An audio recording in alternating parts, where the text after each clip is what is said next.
12ویں سجادہ نشین دربار قادریہ فاضلیہ بٹالہ شریف جناب ڈاکٹر سید مفضل محی الدین قادری مجز اللہ العالی کے جد امجد، قطب معظم و نائب غوث اعظم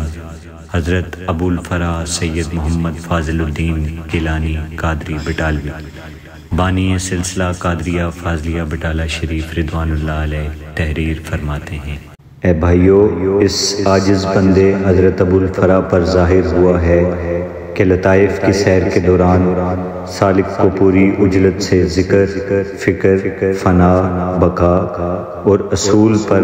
عبور حاصل ہو جاتا ہے، اور کبھی کبھی ایسا نہیں بھی ہوتا، بلکہ بعض سالکین پر فتح ذکری کا دروازہ اس طرح بند ہو جاتا ہے کہ وہ مجاہدے میں تنگ آ جاتے ہیں۔ بیان الاسرار صفحہ 365۔ من جانب شعبہ نشر و اشاعت دربار قادریہ فاضلیہ بٹالہ شریف، فاضلیہ کالونی، فیروز پور روڈ، لاہور۔